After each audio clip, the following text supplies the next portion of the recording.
성경에는 많은 계보가 등장합니다. 그 대표적인 것이 창세기에 나오는 계보인데요. 사실은 원어를 보면 창세기라는 말 자체가 계보라는 뜻을 가지고 있는 톨레도트라는 단어입니다. 물론 톨레도트는 여러 가지 의미로 번역될 수도 있지만 계보의 의미로 가장 빈번하게 사용됩니다. 즉 창세기는 10개의 계보, 10개의 톨레도트로 이루어진 책으로서 하나님께서 어떻게 사람의 후손을 통해서 그 구원의 역사를 이루어 가시는가 하는 것을 보여주는 책입니다. 창세기 3장 15절 말씀이죠. 여자의 후손을 통해 구원자가 오신다고 할 때 어떤 계통을 통해 오시는가를 이 계보가 보여주고 있는 것입니다. 역대기에도 계보가 나옵니다. 그것은 바벨론의 포로에서 돌아온 그 백성들의 계보입니다. 비록 자신들의 죄 때문에 바벨론 포로로 붙잡혀 갔지만 그래서 일시적으로 구원자의 계보가 끊기는 것처럼 보였지만 결국 하나님은 그 계보를 보존하고 계셨던 것입니다. 그리고 오늘 마태복음에도 계보가 나옵니다. 예수께서 어떻게 이 땅에 오셨는가를 보여주고 있는 이 계보는 1차적으로 창세기의 계보의 연장선상에 있습니다. 즉 하나님께서 여인의 후손을 통해 보내 주실 것이라고 약속하신 그 약속된 구원자가 바로 예수 그리스도라는 사실을 보여주고 있는 것입니다. 또한 그것은 역대기의 계보의 연속입니다. 유대인들이 포로에서 회복되어 나라를 회복하고 성전을 건축하였듯이 우리 예수님께서도 그 백성들을 죄의 포로에서 돌이키시고 나라를 세우시며 새로운 성전, 즉 교회를 세울 것이라는 사실을 이 계보가 우회적으로 보여주고 있는 것입니다.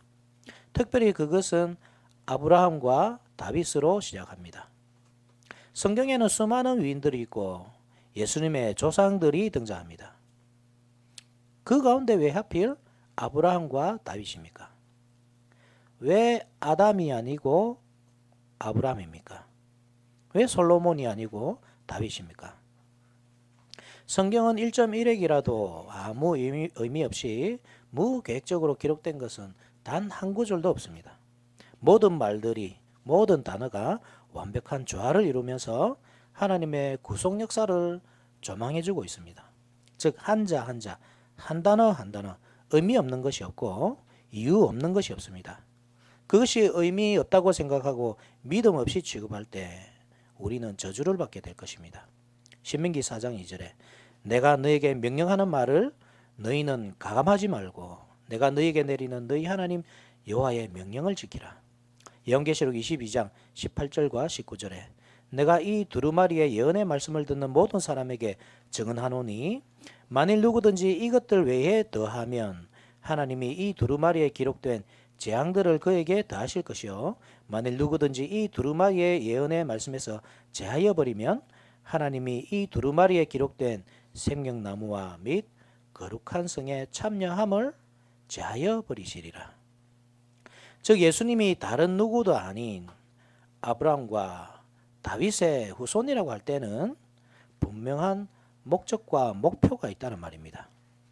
우리의 의무는 그것을 밝혀내는 것입니다. 그리고 그것으로 우리의 삶의 교훈으로 삼아서 내 삶의 목적과 목표를 설정하고 살아가야 합니다.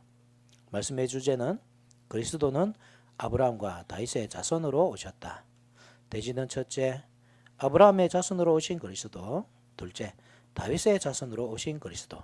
이 두 가지로 말씀을 전하도록 하겠습니다.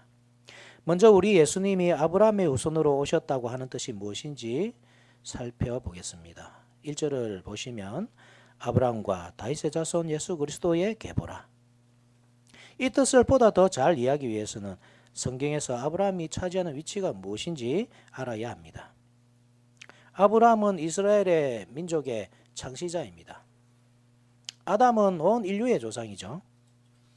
온 인류는 원래 하나님의 형상대로 창조되어 하나님을 찬송하기 위해서 부름을 받았습니다. 그러나 그 조상 아담이 타락함으로 말미암아 사람은 하나님의 이름을 찬송하기는커녕 자기 자신을 위해서 자기 자신의 영광과 기쁨을 위해서 살게 되었습니다. 하나님은 그러한 인류에게 실망하시고 새 인류를 부르셔서 그 사명을 수행하게 하시는데 그가 바로 아브라함이고 아브라함의 후손들, 즉 이스라엘 백성들입니다. 그런데 이 아브라함의 후손 이스라엘이 하나님의 부르신 그 목적, 하나님을 기쁘시게 하고 하나님께 영광을 돌리는 그 목적에 부합하며 살았느냐? 그들도 결국 아브라함의 후손이기 이전에 아담의 후손이었고, 즉 죄인의 후예였고 모든 죄와 불의의 씨앗을 가지고 있었습니다. 하나님의 영광을 위해 살기보다는 자신의 영광을 위해 살았고 자신의 기쁨을 위해 하나님을 떠나 우사에게 달려가기를 속히 하였던 것입니다. 아담의 범죄로 말미암아 온 인류가 버림받았듯이 그들도 버림받아 마땅한 처지가 되었지만 하나님은 마지막까지 기회를 주셨습니다. 바로 약속된 메시아를 보내주심으로써 그들을 회복시킬 그 계획을 이루어가고 계셨던 것입니다. 예수께서 오신 사건은 그러한 구속사적 맥락에 서 있는 것입니다. 예수님은 타락한 이스라엘 백성들을 그들의 죄로부터 돌이킬 목적으로 이 땅에 오셨습니다. 그들을 죄로부터 돌이킬 뿐만 아니라 어떻게 살아야 마땅한지 사명을 주기 위해서 오셨습니다. 그렇다고 할 때 하나님께서 아브라함에게 주신 약속이 무엇입니까? 그 백성들이 어떤 복을 받을 것이라고 약속하셨습니까? 창세기 12장에 우리 같이 한번 찾아봅시다. 창세기 12장 2절과 3절입니다.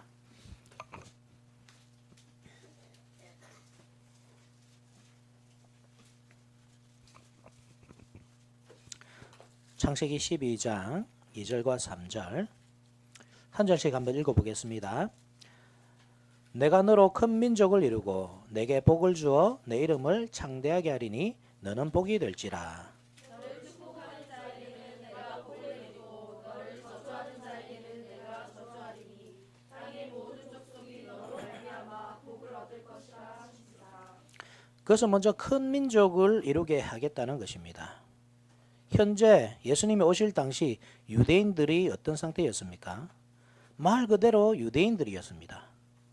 그 이전에는 이스라엘 백성들이었습니다. 즉 거기에는 이스라엘의 12지파가 다 포함되어 있었습니다. 그런데 신약시대에는 유대인들이라고 표현됩니다. 이스라엘의 12지파는 다 흩어져 버렸고 오직 한 지파만이, 즉 유다지파만이 남아 있었기 때문입니다. 과거 이스라엘은 두 나라로 나누어졌었습니다. 사마리아를 수도로 하는 북왕국 이스라엘과 예루살렘을 수도로 하는 남왕국 유다였습니다. 이 두 나라는 다 자기 죄 때문에 망하고 말았는데 북왕국 이스라엘은 주전 722년에 아수르에 의해서, 남왕국 유다는 주전 586년에 바벨론에 의해서 망하고 말았습니다. 아수르에게 망한 북이스라엘은 온 세상으로 흩어졌습니다. 아수르의 왕 살마네셀은 사마리아를 정복하고 그 주민들을 포로로 사로잡아 갔던 것입니다. 대신 이방인들을 붙잡아 와서 사마리아에 살도록 하였습니다. 열왕기하 17장 23절과 24절을 보게 되면 여호와께서 그의 종 모든 선지자를 통하여 하신 말씀대로 드디어 이스라엘을 그 앞에서 내쫓으신지라. 이스라엘이 고향에서 아수르에 사로잡혀 가서 오늘까지 이르렀더라. 아수르 왕이 바벨론과 구다와 아와와 하맛과 스발와임에서 사람을 옮겨다가 이스라엘 자손을 대신하여 사마리아 여러 성읍에 두매 그들이 사마리아를 차지하고 그 여러 성읍에 거주하니라. 예수님 당시 유대인들이 사마리아인들을 사람 취급하지 않았던 이유가 여기에 있습니다. 그들은 참 아브라함의 후손이 아니었습니다.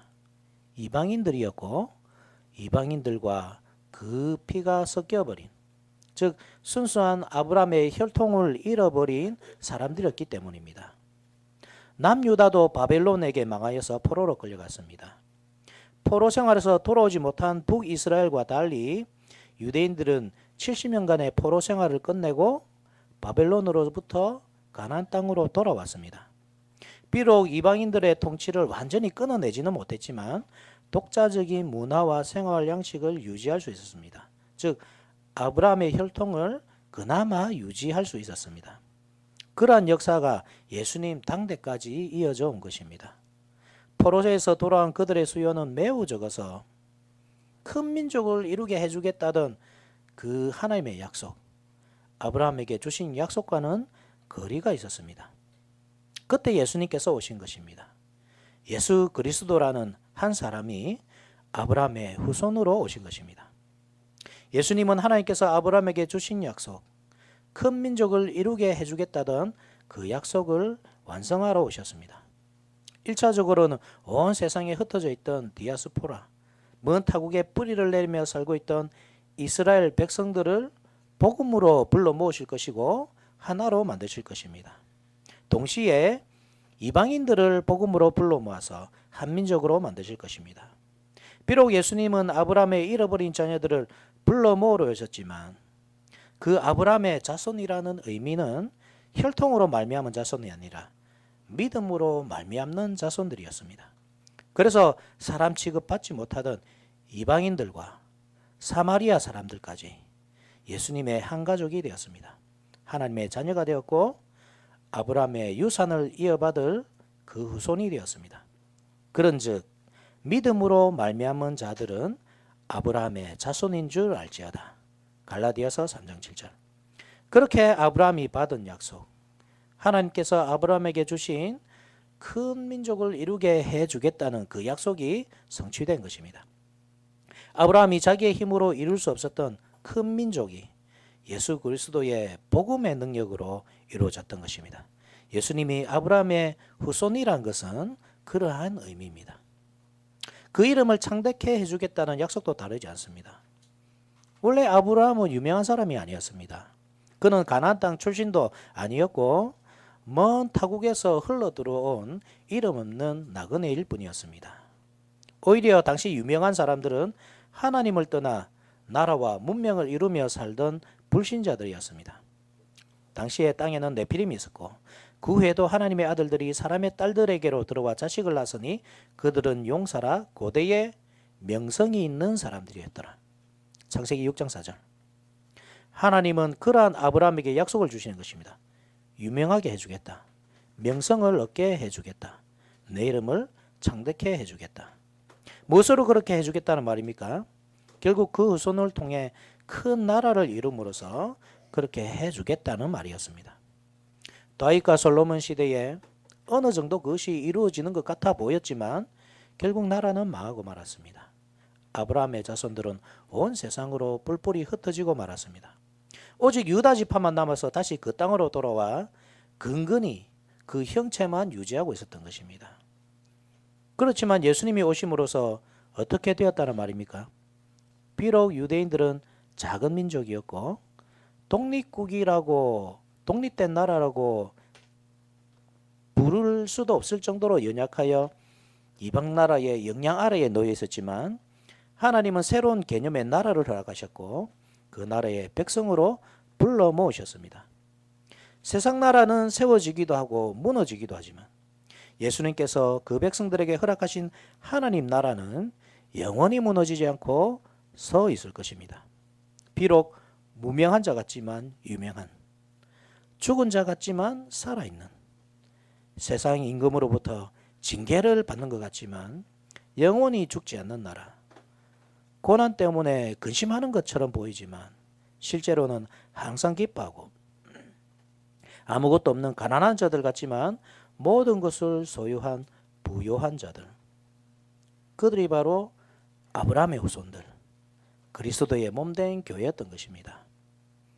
우리는 속이는 자 같으나 참되고 무명한 자 같으나 유명한 자요, 죽은 자 같으나 보라 우리가 살아있고 징계를 받는 자 같으나 죽임을 당하지 아니하고 근심하는 자 같으나 항상 기뻐하고 가난한 자 같으나 많은 사람을 부요하게 하고 아무것도 없는 자 같으나 모든 것을 가진 자로다. 고린도후서 6장 8절에서 10절. 즉 하나님께서 아브라함에게 주신 약속은 예수께서 성취하셨고 우리 교회가 그 모든 복을 누리고 있습니다. 뿐만 아니라 하나님은 아브라함에게 내 후손이 복의 근원이 될 것이라고, 너를 축복하는 자에게는 복을 주고 너를 저주하는 자에게는 저주를 줄 것이라 약속 또한 이 교회를 통해 이루어 주셨습니다. 우리는 천국의 열쇠를 가지고 있습니다. 우리가 땅에서 말면 하늘에서도 맬 것이고 땅에서 풀면 하늘에서도 풀릴 것입니다. 아무 힘도 없는 것 같고 아무 능력도 없는 것 같고 아무것도 소유하지 못한 것 같지만 모든 것을 소유한 공동체가 바로 이 교회입니다. 주 예수 그리스도를 믿고 섬기는 저와 여러분들입니다. 예수님께서는 그것을 위해 오셨습니다. 우리에게 그 모든 것, 아브라함에게 약속하신 유업을 완성하기 위해 오셨습니다.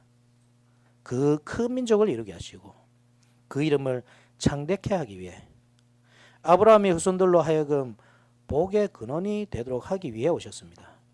그것은 교회를 통해 성취되었습니다. 우리는 큰 민족이고 유명한 사람들이고 복의 근원입니다. 이 강단에서부터 생명수가 흘러서 온 세상까지 흘러갑니다. 이 생명수로 말미암아 온 세상이 소생하고 죽어가던 영혼들이 영생을 얻게 되었습니다. 즉 우리는 복의 근원으로서 사명이 있습니다. 온 세상을 복음으로 통치하는 일입니다. 하나님은 아브라함의 자손들을 하늘의 별과 같게 해주겠다고 약속하셨습니다. 창세기 26장 4절을 보면 내 자손을 하늘의 별과 같이 번성하게 하며 이 모든 땅을 내 자손에게 주리니 내 자손으로 말미암아 천하 만민이 복을 받으리라. 이 약속은 또 다른 약속이 아니라 앞에서 주신 약속이 어떻게 성취될 것인가를 설명해 주는 말씀입니다. 별이 가지고 있는 상징성이 통치권이거든요. 하나님께서 천지를 창조하실 때 셋째 날에 하늘의 달과 별들을 만드셨습니다. 그리고 통치권을 주셨는데 창세기 1장 16절 같이 한번 찾아볼까요? 창세기 1장 16절을 보시면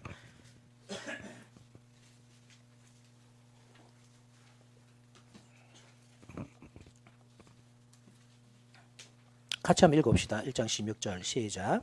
하나님이 두 큰 광명체를 만드사 큰 광명체로 낮을 주관하게 하시고 작은 광명체로 밤을 주관하게 하시며 또 별들을 만드시고, 여기서 주관하게 하시고 할 때 주관하다라는 단어가 원래 세력, 지배권, 통치 또는 통치자라는 뜻을 가진 단어입니다.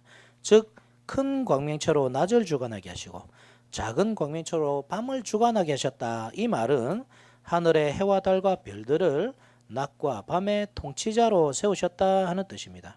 물론 그것은 시적인 표현일 수 있습니다. 실제 하늘의 해와 달과 별들이 세상을 지배한다는 뜻은 아닐 것입니다. 그러나 아브라함의 후손들을 향해서 하늘의 별과 같게 해주겠다고 하실 때는 물론 그만큼 수요가 많게 해주겠다, 그래서 큰 민족을 이루게 해주겠다 하는 뜻이 있지만 동시에 이 천지창조의 셋째 날을 기억나게 함으로써 바로 너희들이 그 통치권을 가지고 있다, 이란 뜻을 가르쳐 주는 것입니다. 즉 이스라엘 백성들은 종들이 아닙니다. 평생 강대국 아래에서 포로 생활이나 할 민족이 아닙니다. 그들은 다스려야 할 사람들입니다. 마치 다윗이 온 세상을 정복하듯이, 솔로몬이 왕으로 등극하자 온 세상 사람들이 그에게 지혜를 얻기 위해 와서 무릎을 꿇었듯이, 요셉이 애굽의 통치자가 되고 다니엘이 바벨론의 통치자가 되었듯이 세상을 통치하는 것, 복음으로 정복하고 복음으로 통치하는 것이 하나님께서 주신 그들의 사명이었던 것입니다. 그러므로 예수님께서 오실 때 큰 별이 나타난 것은 결코 우연이 아닙니다. 마태복음 2장이죠. 1장 2절, 1절 2절 같이 한번 봅시다. 마태복음 2장 1절과 2절. 마태복음 2장 1절 2절 이것도 같이 한번 읽읍시다. 시작. 헤롯 왕 때에 예수께서 유대 베들레헴에서 나시매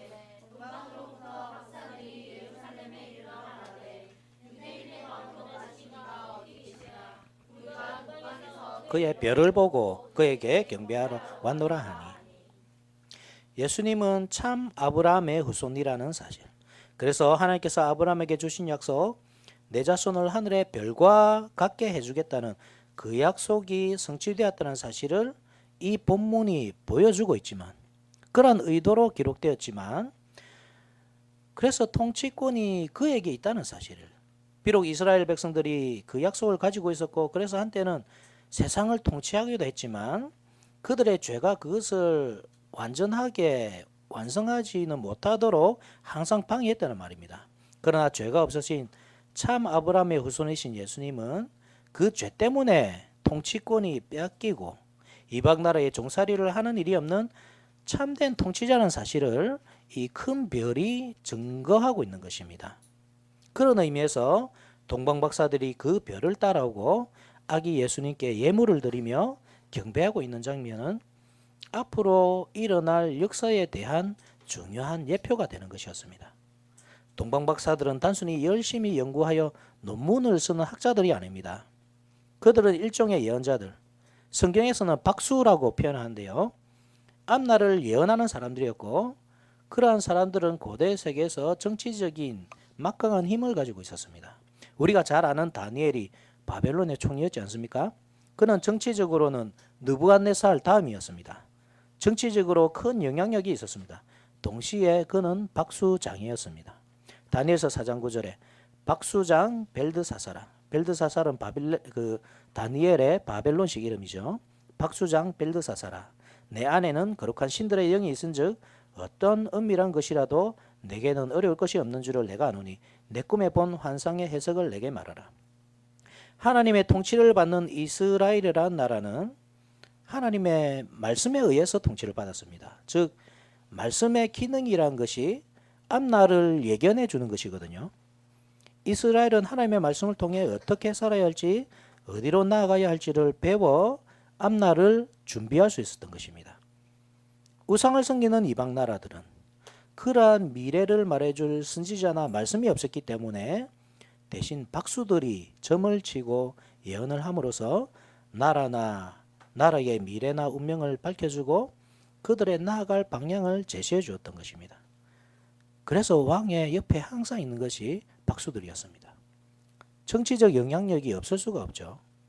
그러한 사람들이 큰 별을 보고 왔다는 말은 온 우주의 통치권자를 보았다는 말입니다.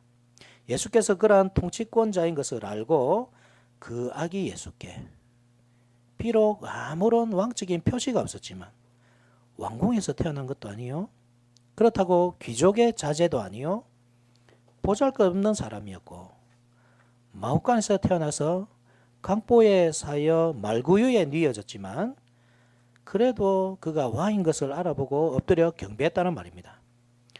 아브라함에게 주신 약속이 성취된 것이죠. 이방인들이 와서 엎드려 절했습니다. 내 자손을 하늘의 별과 같게 만들어주겠다는 그 약속이 예수님에게서 성취된 것입니다. 그것은 예수님께서 다윗의 자손이시다. 두 번째 대지죠. 그것과도 밀접하게 연관이 되는 것입니다.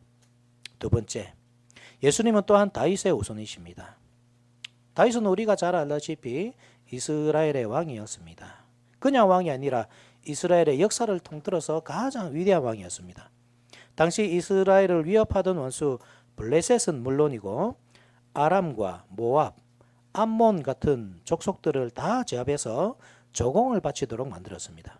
주변 나라들이 감히 이스라엘을 넘보지 못하게끔 이스라엘을 초강대국으로 이끌었던 것입니다.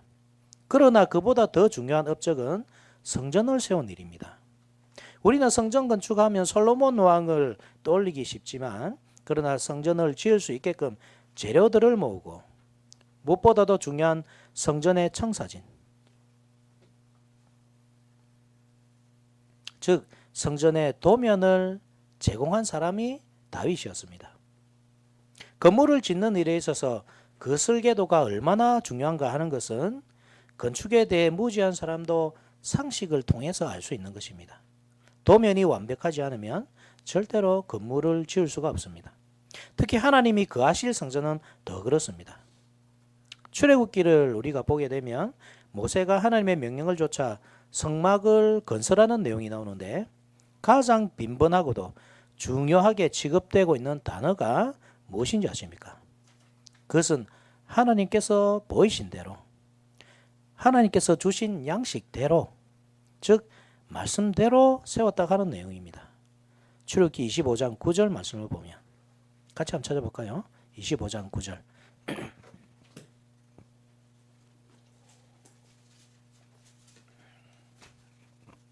한번 눈으로만 확인해 보십시오. 25장 9절에 물은 내가 내게 보이는 모양대로 장막을 짓고 기구들도 그 모양을 따라 지을지니라. 25장 40절에도 너는 삼가 이 산에서 내게 보인 양식대로 할지니라. 26장 30절에 너는 산에서 보인 양식대로 성막을 세울지니라. 27장 8절에 산에서 내게 보인 대로 그들이 만들게 하라. 35장 10절 물은 너희 중 마음이 지혜로운 자는 와서 여호와께서 명령하신 것을 다 만들지니. 여기까지는 하나님께서 명령하시고 설계도를 주시는 장면이죠. 중요하게 취급되는 단어가 눈에 보입니다. 내게 보인 대로, 양식대로, 말씀대로, 이것이 가장 중요한 말입니다. 이어서 36장 이후로는 이스라엘 백성들이 그것을 따라 성막을 건축하는 장면이 묘사되는데 똑같은 그러한 단어들이 반복되는 것을 발견할 수 있습니다. 즉 39장 7절을 보시면 39장 7절에 여호와께서 모세에게 명령하신 대로 하였더라. 39장 21절에 여호와께서 모세에게 명령하신 대로 하였더라. 29절 여호와께서 모세에게 명령하신 대로 하였더라. 32절 여호와께서 모세에게 명령하신 대로 다 행하고 43절에 모세가 그 마친 모든 것을 본즉 여호와께서 명령하신 대로 되었으므로 모세가 그들에게 축복하였더라. 여기서 우리가 알 수 있는 것은 성전을 건축하는 것만이 능사가 아니라 하나님께서 보여주신 양식대로 짓는 것이 가장 중요한 일이라고 하는 사실입니다. 내 뜻대로 내가 좋은 모양과 우리가 쓰기에 편리한 방식으로 짓는 것. 그래서 사람들이 쓰기에 편리한 성전을 세운 것이 중요한 것이 아니라 하나님 보시기에 좋은 것, 하나님이 쓰시기에 훌륭한 것, 그것이 중요한 것입니다. 그렇다고 할 때 도면이 없이는 하나님께서 기뻐하시는 성전을 세울 수가 없습니다. 하나님께서는 오직 말씀대로 성전이 세워지기를 원하셨습니다. 그 도면, 성전을 짓는 데 있어서 필수적인 그 도면을 솔로몬이 아닌 다윗이 하나님께로부터 받았던 것입니다. 역대상 28장 같이 한번 찾아봅시다. 역대상 28장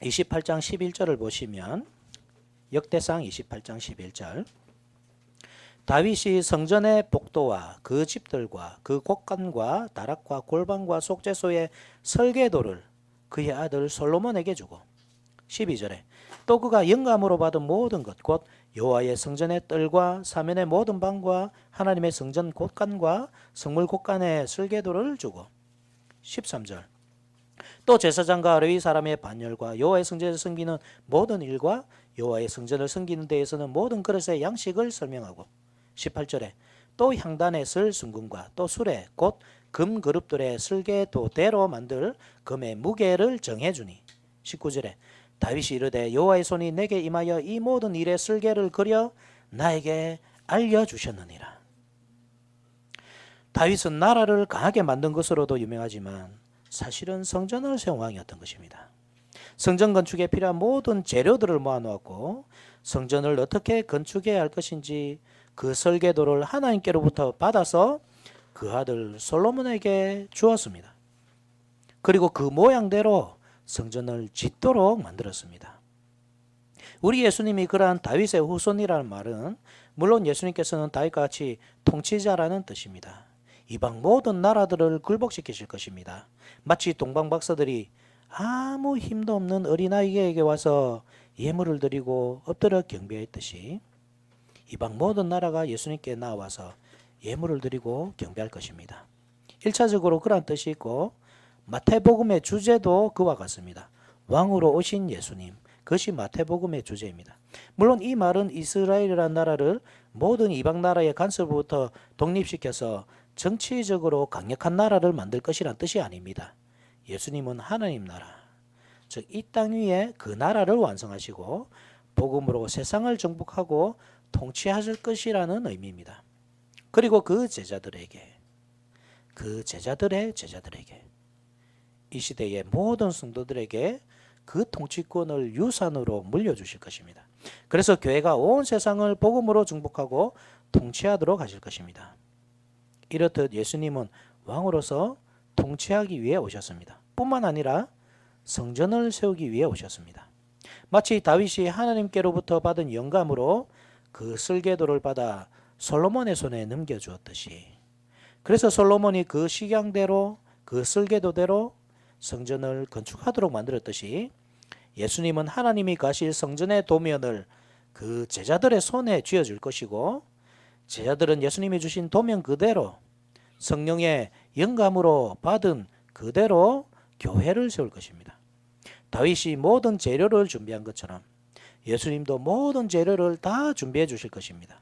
다윗은 이방인들과의 전쟁을 통해 빼앗은 전리품, 금과 은과 보석들을 여호와의 곳간에 들여서 성전의 재료를 준비하였지만, 예수님께서는 마귀 사탄과의 싸움에서 얻은 전리품, 마귀 사탄에게서 사로잡혀 있던 모든 영혼들을 그 노역에서부터 구원해내어 하나님의 성전을 꾸미는 재료, 예수님이 세우실 성전은 인간 성전이기 때문에 그 재료로 하나님이 가실 성전을 지으실 것입니다. 그렇게 세워진 교회가 바로 오늘 우리가 섬기고 있는 이 개혁해가는 교회입니다. 예수님은 성전의 설계도를 우리 손에 쥐어주셨습니다. 사도들에게 주셨고, 사도들은 그 제자들에게, 그 제자들은 그 제자들에게, 그 제자들은 또 그 제자들에게, 그렇게 우리의 손에까지 이어져 온 것입니다. 하나님의 성전을 세우도록, 다른 방식이 아니라 하나님께서 좋아하는 방식대로 세우도록 예수님은 우리 손에 그 설계도를 쥐어주셨습니다. 그것이 무엇이라는 말입니까? 바로 말씀이라는 말입니다. 예수님의 입으로 증거되었고 성령의 영감을 받은 제자들로부터 전승되었으며, 그 제자들, 속사도들이죠. 그들을 통해, 또 교부들을 통해, 수많은 순교자들과 목회자들을 통해 오늘날 우리의 손에까지 이어져 온 것입니다. 무엇을 위해? 교회를 세우도록 하기 위해. 엉뚱한 방식이 아니라, 인간적인 생각과 고한대로가 아니라, 하나님께서 원하시고 하나님께서 직접 영감을 통해 주신 하나님의 고한대로, 그 식양과 양식과 방식과 설계도대로 이 교회가 세워지도록 하기 위해 말씀을 주셨다는 말입니다. 그렇다고 할 때 우리는 과연 무엇으로 이 교회를 세워가고 있습니까? 우리가 손에 든 도면은 무엇입니까? 누가 준 설계도를 따라 하나님의 성령이 가시는 이 성전인 이 교회를 세워가고 있습니까? 그 안에 인간적인 방식은 없습니까? 인간적인 생각과 고안은 없습니까? 인위적인 것은 없습니까? 하나님의 뜻이 어떤지 묻지 않고 그냥 내 생각에 좋을 것 같아서, 내가 보기에 세련돼 보여서, 내 마음에 들어서, 내가 하고 싶어서, 내가 좋아서 내 마음대로, 내 뜻대로, 내 방식대로 그렇게 교회를 세우고 있지는 않습니까? 교회는 오직 말씀대로만 세워져야 합니다. 하나님은 우리에게 설계도를 주셨습니다. 즉 우리는 말씀을 가지고 있습니다. 지금 하나님의 말씀을 듣고 있는 이 시간에도 성전의 설계도가 주어지고 있습니다. 우리는 그 설계도를 따라 그것을 기초로 해서 성전을 지어가야 합니다. 그래야 하나님께서 이 성전에 머무십니다. 우리와 함께 하십니다. 다윗은 성전을 세웠고 예수님은 교회를 세우셨습니다.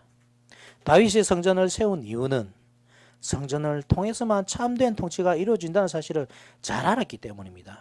왜냐하면 비록 그가 왕이라고는 하지만 참된 왕은 하나님이시고 자신의 뜻이 아니라 하나님의 말씀으로 통치되어야 할 나라가 이스라엘이라는 사실을 너무나도 잘 알고 있었기 때문입니다. 세상 나라는 사람의 뜻대로 통치되고, 그래서 실수도 많고 실패도 하지만 통치자의 실수로 나라가 망하기도 하고 나라가 세워지기도 하지만, 하나님 나라는 완전한 하나님의 말씀으로 통치되어야 하고, 그래서 영원히 무너지지 않는 나라로 세워져야 함을 알았기 때문에 왕이면서도 자신이 통치자이면서도 하나님의 통치가 일어날 성전을, 그것을 세우는 일을 평생의 소원으로 삼았던 것입니다. 우리 예수님은 비록 다윗의 후손으로 오셨지만 그러나 완벽한 왕이라 할 수 있는데 바로 그 자신이 왕이면서 성전이셨기 때문입니다. 예수님은 완벽한 성전이셨습니다. 돌로 지어진 성전이 아니라 몸으로 지어진 성전이었습니다. 그 자신이 말씀이셨고 따라서 왕으로서 통치하시되 완전한 하나님의 말씀으로 통치하시는 것입니다. 그 통치에는 실수가 없고 실패가 없습니다. 완전하고 완벽한 통치입니다. 감히 인간의 통치자가 흉내낼 수 있는 하나님의 통치입니다. 예수님께서 우리에게 물려주신 통치권이란 것이 바로 그런 것입니다. 우리로 하여금 성전을 세우도록 하시고 즉 교회를 세우도록 하시고 교회를 통해 주시는 하나님의 완전한 말씀으로 통치하도록 하시는 것입니다. 따라서 우리가 왕같은 제사장이로 하는 것은 엄청난 특권이면서 우리가 어떻게 세상을 통치해야 하는지를 가장 명확하게 가르쳐 주는 말씀입니다. 우리는 왕입니다.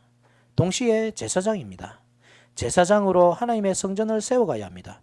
이 교회를 말씀으로 하나님의 말씀대로 하나님께서 보여주신 그 식양대로 건축해야 합니다. 그러지 않을 때 이 건축물은 거짓된 것으로 판명되어서 결국 무너지고 말 것입니다. 그러나 말씀으로 세워질 때 그래서 이 교회가 참 성전으로서 인정받게 될 때 하나님은 우리 가운데 거하시며 말씀으로 세상을 정복하고 통치하도록 하실 것입니다.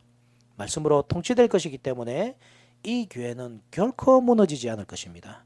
때로는 약해질 수도 있고 무력할 때가 더 많지만 세상 나라에 비해서 돈도 없고 권력도 없지만 그러나 하나님은 이 교회를 가장 강력하게 만드시고 무너지지 않고 세상 끝날까지 세워져 가도록 이끌어 가실 것입니다.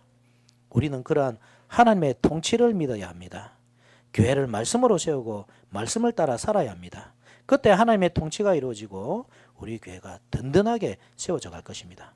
비가 오고 바람이 불고 창수가 나도 결코 흔들리지 않고 무너지지 않을 교회를 건축하게 될 것입니다. 다른 데 관심을 기울이면 안 됩니다. 다른 데에 우리의 마음을 빼앗기면 안 됩니다. 교회가 세워져야 합니다. 엉뚱한 곳에 내 마음과 정성을 다 쏟고 있어서는 안 됩니다. 교회 세우는 일에 모든 힘과 노력을 기울여야 합니다. 우리는 성탄절을 기념하고 예수님이 오신 것을 기뻐하지만 정작 예수님께서 오신 이유에 대해서는 무지하면서도 알고 노력하지 않습니다. 그냥 막연하게 예수님이 오신 이유를 우리를 구원하기 위해서 온 인류를 죄로부터 구원해 주시기 위해서 정도로 이해하고 마는 것입니다. 물론 틀린 말이 아니지만 예수님께서 원하시는 것은 우리가 구원을 얻고 구원을 얻었으니까 다 이룬 것처럼 모든 것이 다 된 것처럼 목적 없이 사는 것이 아닙니다. 잘못된 목표를 가지고 먹고 사는 일에 온 힘을 집중하는 것이 아닙니다. 예수님께서 구원받은 우리에게 원하시는 것은 교회를 세우고 하나님의 통치권을 온 세상에 펼치는 일입니다. 그것을 위해 목회자를 보내주셨고 말씀을 들려주시는 것입니다. 그것으로 교회를 세우라고, 그것으로 통치하라고. 그 목적과 목표를 잃어버리면 안 됩니다. 그것을 잃어버리면 우리는 참된 신자라고 할 수 없습니다. 하나님을 아는 것도 아닙니다. 그것은 하나님을 모르는 것입니다. 하나님을 모르는 것이기 때문에 모르면서 섬기고 있기 때문에 우리는 우상숭배자와 다를 바 없습니다. 우리가 우상숭배자와 다를 바 없다고 할 때에 우리의 구원도 보장할 수 없는 일이 됩니다. 구원도 나의 행복을 위해서 이용하고 그리스도의 십자가도 내 이익을 위해서 이용하려고 하는 것, 그것은 바른 신앙생활이 아닙니다. 신앙생활은 내가 아니라 하나님 중심이어야 합니다. 모든 것이 하나님을 위한 것이어야 합니다. 구원 또한 나를 위해서가 아니고 하나님을 위한 것입니다. 내 이익이 아니라 하나님을 위한 구원이 나에게 이루어진 것입니다. 따라서 하나님을 위해서 살아야 합니다. 하나님을 영광을 위해 그분을 영원토록 즐거워하기 위해서일 뿐만 아니라 교회를 세우고 하나님의 통치권을 온 세계에 펼치기 위해서 살아야 합니다. 그것이 우리의 사명입니다. 그것을 위해 그리스도께서 오셨고 우리를 부르셨습니다. 말씀을 맺겠습니다. 오늘은 성탄절입니다. 예수께서 아기 예수의 모습으로 오신 날을 기념하는 절기입니다. 온 세상이 크리스마스 캐롤로 들떠 있고 거리마다 휘황찬란한 빛들로 반짝입니다. 불신앙의 세대가 그러한 눈에 보이는 휘황찬란한 것들로 성탄절을 특징지어 버렸지만 예수님께서 이 땅에 오신 참된 의미는 아브라함과 다윗의 자손 예수 그리스도 이 한마디 말씀 속에 들어있습니다. 예수님은 아브라함의 후손으로 오셨습니다. 많은 자손과 이름이 창대케 되는 것과 복의 근원이 될 것이라는 약속이 예수님을 통해 성취되었습니다. 교회는 많은 자손입니다. 우리가 많다는 말이 아니고 숫자가 많아질 것이라는 말도 아니라 아담 이후로 지금까지 예수께서 다시 오실 때까지의 모든 교회, 하나님을 참되게 사랑하고 섬기는 수많은 참 성도들의 모임에 우리 교회도 참여하고 있다는 뜻입니다. 그래서 우리의 이름은 창대하게 됩니다. 우리 개인적인 이름을 볼 때 아무 보잘것없는 이름들이지만 그리스도인이라는 이름으로 불릴 때 우리가 세상의 왕이신 예수 그리스도의 이름으로 정의될 때에 우리는 세상 그 누구보다도 유명한 이름을 갖게 되는 것입니다. 그 이름은 온 세상을 정복하는 이름이고 통치하는 이름입니다. 그리고 복의 근원이 되었습니다. 우리 교회를 통해 복음이 증거되고 날마다 죽음을 향해 달려가고 있는 불쌍한 뭇 영혼들에게 구원의 길을 제시해주고 있기 때문입니다. 이 모든 유업들은 우리가 성전을 참되고 바르게 오직 말씀으로 세워갈 때에 우리에게 주어지는 것입니다. 그냥 주어지는 것이 아니라 교회를 통해 주어지는 것입니다. 즉 하나님께서 우리와 함께 하시면서 그 통치를 펼쳐나갈 때에 이루어지는 것입니다. 따라서 그것은 참다운 통치로서만 완성됩니다. 즉 예수께서 다윗의 후손으로 오셨다는 뜻과도 일맥상통합니다. 예수님은 참 통치자로서 성전을 완성하셨고 하나님의 말씀으로 통치하십니다. 우리는 교회를 세워야 합니다. 오직 말씀으로 교회를 세워야 합니다. 그래서 말씀의 통치를 이루어가야 합니다. 세상 나라는 참된 통치가 없기 때문에 불완전합니다. 그래서 언제든지 세워지기도 하고 무너지기도 하지만 하나님의 말씀으로 세워진 교회, 영원한 하나님 나라는 완전하신 하나님의 말씀의 통치를 받기 때문에 결코 무너지거나 망하는 일이 없을 것입니다. 오히려 고난과 고통과 어려움이 닥칠수록 더 강력해지고 완전하게 세워져 갈 것입니다. 이런 사실을 믿고 오직 말씀으로 주님의 교회를 세우고 말씀에 순종함으로써 세상을 통치해 나감으로써 왕같은 제사장으로 부름받은 자들의 사명을 충실히 감당하는 저와 여러분들이 됩시다. 아멘.